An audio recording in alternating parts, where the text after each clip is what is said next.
Hello दोस्तों, स्वागत करते हैं आप सभी का आपके अपने चैनल पांडे क्लासेस पर। मैं शिवा पांडे आप सभी का हार्दिक स्वागत, अभिनंदन और वंदन करता हूं। मित्रों, कल हमारी क्लास हुई थी प्रकाश और प्रकाश के परावर्तन के बारे में। हमने बताया था प्रकाश क्या है, आप सबको पता चल गया कि प्रकाश है। प्रकाश एक प्रकार की विकिरण ऊर्जा है जो हमारी आंखों को संवेदित करती है, जिसके द्वारा हम वस्तुओं को देखते हैं। ये तो बात हो गई थी प्रकाश के बारे में। दूसरा हमने बताया था कि प्रकाश है क्या। किसी भी तरंग दैर्घ्य के विकिरण को प्रकाश कहते हैं। फिर हमने बताया था प्रकाश का मूल कण क्या है, यानी कि प्रकाश उत्पन्न कहां से हो रहा है। तो हमने बताया था प्रकाश का मूल कण फोटान है। प्रकाश का मूल कण क्या है मित्रों? फोटान है। वो फोटान नामक कण से उत्पन्न हो रहा है। ये बात हो गई थी। फिर हमने बात किया था कि प्रकाश का परावर्तन क्या है। ये बात हमारी हो गई थी, क्योंकि हमने बताया था प्रकाश का परावर्तन और प्रकाश का अपवर्तन। तो दोस्तों, प्रकाश के परावर्तन के बारे में हमने बता दिया था कि प्रकाश का किसी चिकने अथवा समतल तल से टकराकर वापस लौटना प्रकाश का परावर्तन कहलाता है। फिर हमने इसके नियमों के बारे में बता दिया था कि परावर्तन कोण आपतन कोण सदैव क्या होते हैं? बराबर होते हैं। दूसरा हमने बता दिया था कि आपतित किरण, परावर्तित किरण एवं आपतन बिंदु पर अभिलंब सभी एक तल पर होते हैं। दोस्तों, अगर आपतन कोण 45 अंश का बन रहा है तो परावर्तन कोण भी 45 अंश का बनेगा। अगर परावर्तन कोण 30 अंश का बन रहा है तो आपतन कोण भी 30 अंश का बनेगा।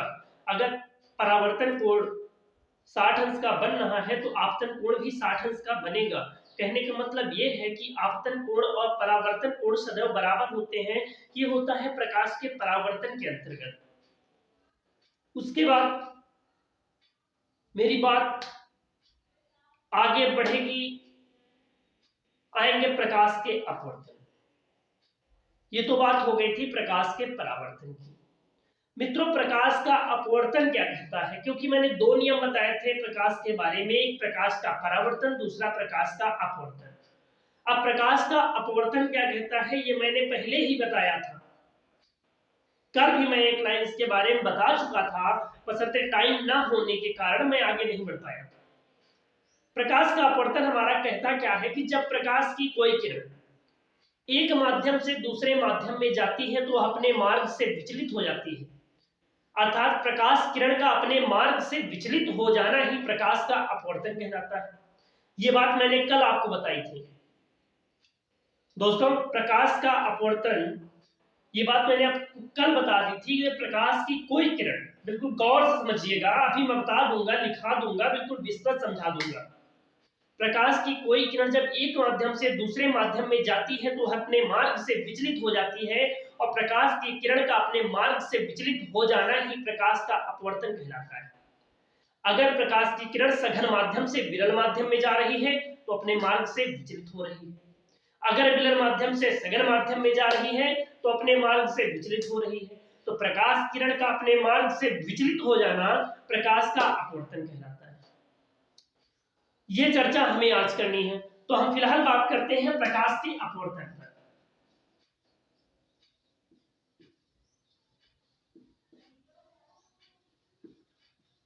दोस्तों, प्रकाश का अपवर्तन, प्रकाश का अपवर्तन पर चर्चा करेंगे। मेरे प्यारे बच्चों, प्यारे साथियों, चर्चा करेंगे प्रकाश के अपवर्तन के बारे में। मैंने बता दिया, जब प्रकाश की कोई किरण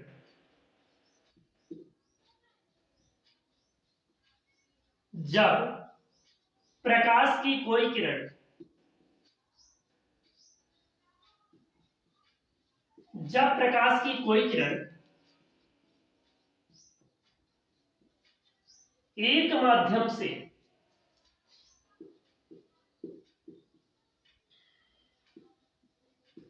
दूसरे माध्यम में जाती है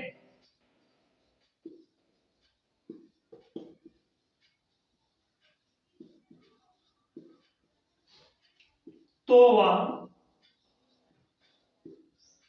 अपने मार्ग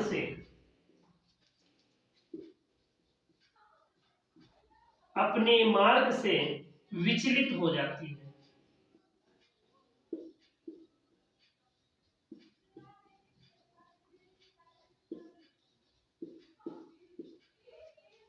दोस्तों प्रकाश का अपवर्तन, जब प्रकाश की कोई किरण एक माध्यम से दूसरे माध्यम में जाती है तो अपने मार्ग से विचलित हो जाती है, इसे प्रकाश का अपवर्तन कहते हैं।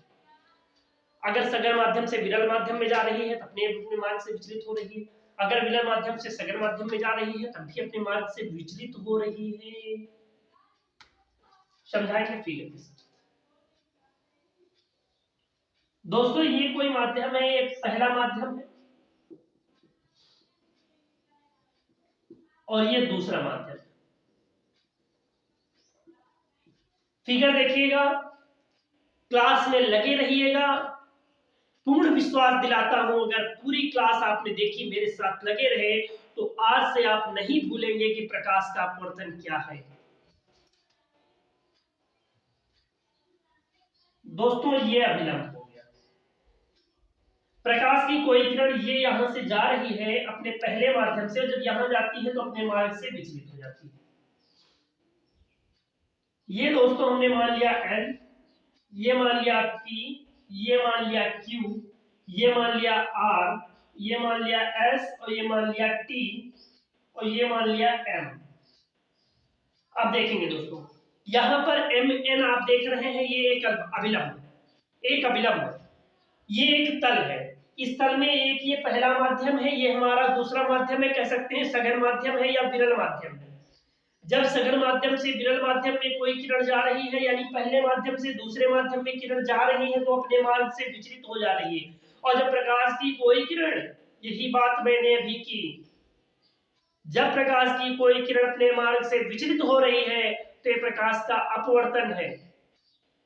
और अगर प्रकाश की कोई किरण या प्रकाश किसी चिकने अथवा समतल तल पर टकरा करके वापस लौट रहा है तो ये प्रकाश का परावर्तन है। मत भूलिएगा, ये आने वाली किरण है दोस्तों, इसलिए इस किरण को मैंने बताया था, बता देंगे आपतित किरण, याद रखिएगा। ये होगा दोस्तों आपतित किरण, जहां पर पड़ रहा है वो होगा आपतन बिंदु। कौन सा बिंदु होगा मित्रों? आपतन बिंदु। नहीं भूलेंगे, कभी भी नहीं भूलेंगे, कभी भी नहीं भूलेंगे ना। बस काम ये करना है, क्लास में लगे रहना है।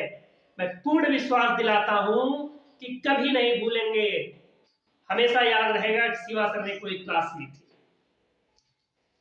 ये आपतन बिंदु हो गया मित्रों।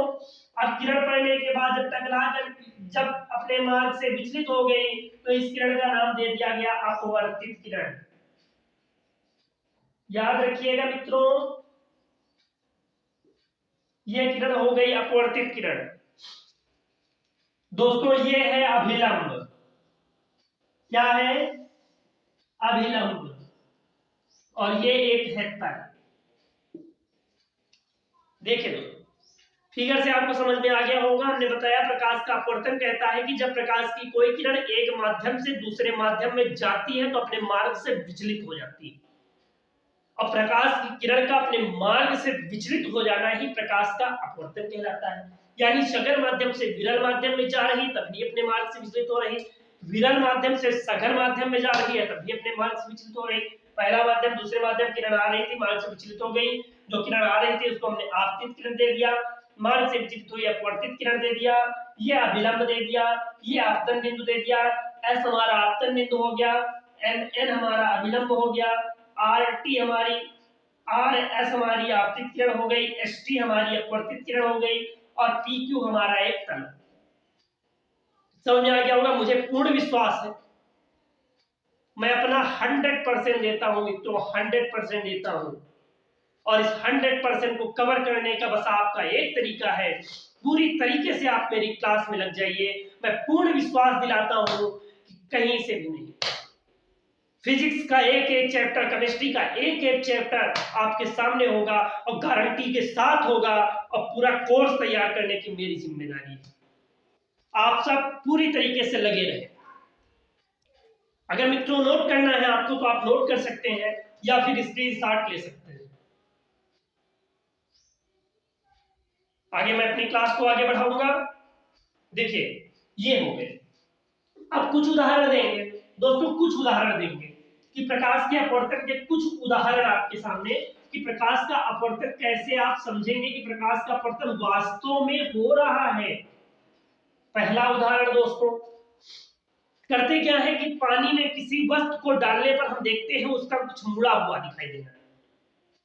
प्रकाश के अपवर्तन का पहला उदाहरण है दोस्तों कि पानी में अगर हम किसी वस्तु को डालते हैं तो वो हमें मुड़ी हुई दिखाई देती है। आप एक बाल्टी में पानी ले लीजिए, छोटे छोटे बच्चे बहुत गेम करते हैं, एकदम लाजवाब। देखिए साइंस क्या है ना, सारे मैजिक विज्ञान से आए, सारे मैजिक विज्ञान से आए, कहीं बाहर से नहीं। और साइंस की दुनिया में अगर आप आ गए तो सारे मैजिक आपके अंदर आ गए। देख लीजिए, करेंगे क्या कि पानी में अगर किसी वस्तु को डालते हैं तो हमें मुड़ा हुआ दिखाई पड़ता है। क्यों? प्रकाश के अपवर्तन के कारण। प्रकाश के अपवर्तन का एकदम सटीक से एग्जांपल मैंने दे दिया कि पानी में किसी वस्तु को डालते हैं तो हमें मुड़ी हुई दिखाई देती है। आप एक बाल्टी में पानी ले लीजिए, उसमें एक पेंसिल डाल दीजिए दोस्तों, पेंसिल आपको खड़ी नहीं बल्कि तिरछा दिखाई पड़ेगी, मुड़ी हुई दिखाई देगी। क्यों? मैंने बताया कि प्रकाश जब एक माध्यम से दूसरे माध्यम में जाता है तो अपने मार्ग से विचलित हो जाता है। दूसरा क्या है, पहले तो आप नोट कर लेंगे, अगर नोट करना है तो पानी में किसी वस्तु को डालने पर, पानी में किसी वस्तु को डालने पर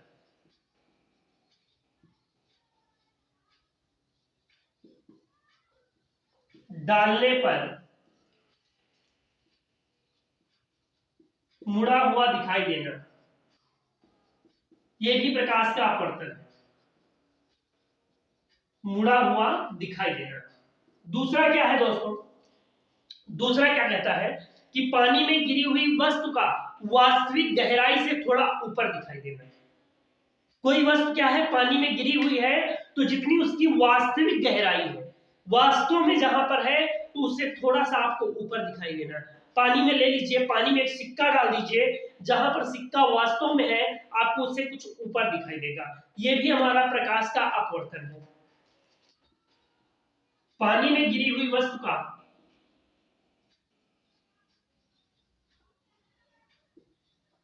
पानी में गिरी हुई वस्तु का वास्तविक गहराई से कुछ ऊपर दिखाई देना। दोनों एग्जाम्पल आपको समझ में आ गए प्रकाश के अपवर्तन के, कि पानी में किसी वस्तु को डालने पर मुड़ा हुआ दिखाई देना, पानी में किसी गिरी वस्तु वास्तविक गहराई से कुछ ऊपर दिखाई देना। द्रव की बात करते हैं, पानी की बात नहीं। किसी भी द्रव में आप किसी वस्तु को डाल दीजिए, जो उसकी गहराई है उससे कुछ ऊपर दिखाई देगा, वास्तविक गहराई से कुछ ऊपर दिखाई देगा। क्यों दिखाई देगा? प्रकाश के अपवर्तन के कारण दिखाई देगा। नोट कर सकते हैं आप दोस्तों। दो नियम आपने पढ़े थे प्रकाश के परावर्तन में, तो हम आपको बता दें कि दो ही नियम प्रकाश के अपवर्तन में चर्चा करेंगे, और यहीं से एक नया नियम आपके सामने आ जाएगा जो बहुत ही इंपॉर्टेंट है, मोस्ट इंपॉर्टेंट है। देखिए, दो नियम की पहले चर्चा करते हैं। प्रकाश के अपवर्तन के दो नियम, आपतित किरण, आपतित किरण, ये फिगर अभी मित्रों इसीलिए साफ नहीं किया, मुझे समझाना है। आपतित किरण, अपवर्तित किरण, अपवर्तित किरण, आपतन बिंदु पर अभिलंब, आपतन बिंदु पर अभिलंब,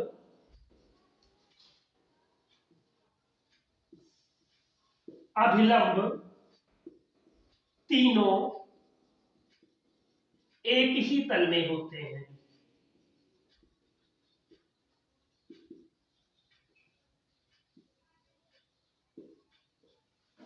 आपतित किरण, अपवर्तित किरण, आपतन बिंदु पर अभिलंब तीनों एक ही तल में होते हैं। आपतित किरण मित्रों आप ये देख रहे हैं, अपवर्तित किरण ये देख रहे हैं, आपतन बिंदु ये देख रहे हैं, अभिलंब ये देख रहे हैं, और सभी इसी तल पे हैं, पी और क्यू पर। पहला नियम हमारा यही कहता है कि आपतित किरण, अपवर्तित किरण, आपतन बिंदु पर अभिलंब तीनों एक ही तल में होते हैं। दूसरा नियम मित्रों क्या कहता है? दूसरा नियम क्या कहता है कि आपतन कोण की ज्या, आपतन कोण की ज्या यानी कि साइन, आपतन कोण की ज्या एवं अपवर्तन कोण की ज्या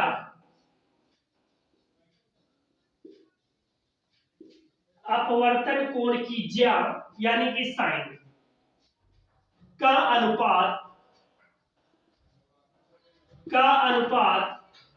एक नियतांक होता है, एक नियतांक होता है।